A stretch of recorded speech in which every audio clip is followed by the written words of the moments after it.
President Trump is warning House Republicans not to push too far when it comes to cutting Medicaid. His exact words, don't F around. The warning comes as the GOP promotes a massive spending bill aimed at saving $880 billion, with the biggest single chunk of that, around $625 billion, coming from Medicaid cuts. A new estimate from the Congressional Budget Office says that the Medicaid changes could push 10.3 million people off of the program, and 7.6 million of them would be left completely uninsured. But that includes large numbers of low-income and rural voters who typically support Trump. And while he backs the bill overall, Trump insists that the plan will preserve Medicaid for groups like seniors, children, and pregnant women.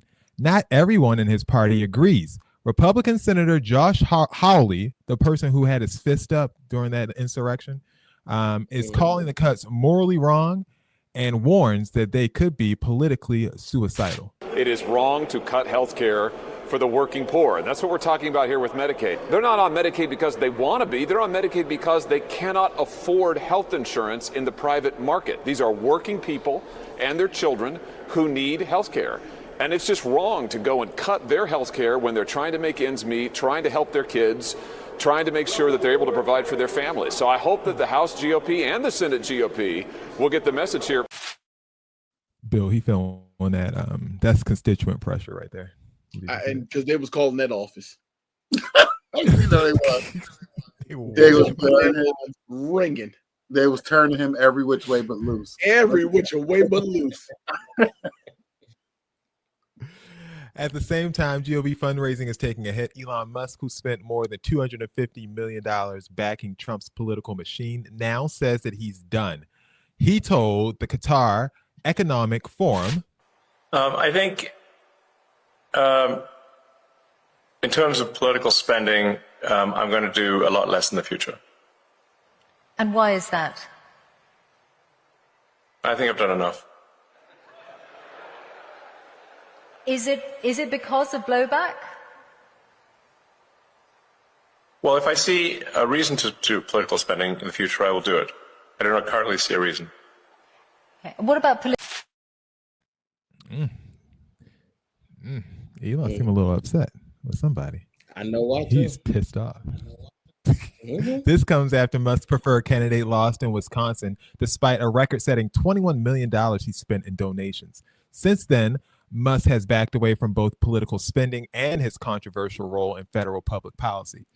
Now, if Trump's base depends on Medicaid, will cuts costs? We've been asking this literally every time they do something that we think is a travesty. But will any of this end up making a difference? He doesn't have to run again. I don't think the people who are on Medicaid are necessarily going to be the first people out there protesting because, it's just accessibility issues with that. But do you think that these cuts will somehow impact him and the GOP in, 2026 for the midterm elections? And without the cash from Elon, are things pointing down for MAGA? The cash didn't help those people at all to begin with.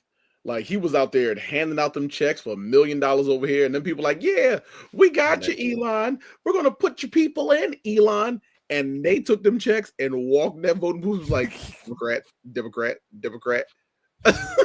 Well, obviously that didn't happen because, well, Well, it happened in Wisconsin. It happened in Wisconsin. And also, I think Elon, it's funny that Elon's like, oh, I'm not going to spend any more money with the GOP. A week after Donald talks about this mysterious fat friend who's on the fat drug and not losing no weight and spending all this money on it. Elon, we now know you're that fat friend. Yeah. We talked about it last week. That's exactly who it is. Mm-hmm. Do you think a big deal that Elon's done spending money? Or he says he's done, because he did also kind of walk that back in the same sentence. Well, if I find a need to support, then I'll support. But I currently don't see a need. If I bought the nicest car on the market and I tell you I'm done spending money on cars, would you care? He already bought the presidency. What else does he need to buy? Like, he bought the presidency. Like, I'm gonna buy some random governor now. What am I gonna buy? Not only did he buy the presidency, he's shipping those Afrikaans right here to America. And not only, I was gonna say, yeah, exactly. See, I got everything I needed out of this situation. That's why I'm not doing it anymore. I'm not spending more money because I bought what I need. And he said, unless I see something else I need to buy, then I'll give them more money. When I need something else done, I'll give them more money. I think it's weird that we're asking, like, oh, why are you not spending any more money? Instead of asking, why did you do this in the first place? Right. And that's what she should have asked them, but she didn't, because we know profound. why. Bill, I was curious how you felt about the Great Migration. You know how you feel about it? Them people don't belong here. They stole up that land in South Africa, and now they're trying to steal up some land here. They've been stealing all their lives. Well, we got a direct question for you from a watcher. They said, any comment on Trump's military birthday parade? Are you familiar with it? Yes, I am. They said maybe we should ask the people if they want to pay for this. What do you think? First of all, thank you for the question, Diane, and I'm super glad that you're watching. Thanks for the support. This is one of my good friends, and she's been supporting us over the years. Allow me to say this. I don't think we should be having a military birthday parade for a president who should be elected by democratic terms, because that lets me know that you're a tyrant, right? Like, when you had the chance to serve in our military, not only did you not serve, but you lied. You lied to the American people, and you told them you had bone spurs, when the reality was you were just afraid to go to Vietnam. Well, and now you want to be in charge of them. You also have more than 11 bankruptcies, and you hold the nation's highest security clearance.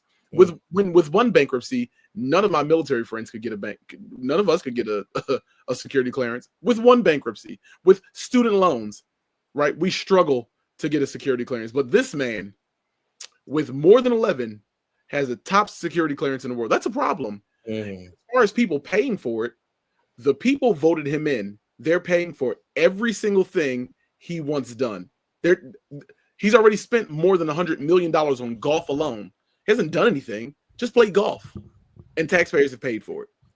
So I think the answer should come in our next election cycle, when we put him out and don't elect any of his friends. If he leaves. Yeah, if Sweet Daddy wants to go. If he allows us to. If he chooses to. If he allows us to kick him out. If he be so kind. All right, and that's that on that. Thanks, Bill.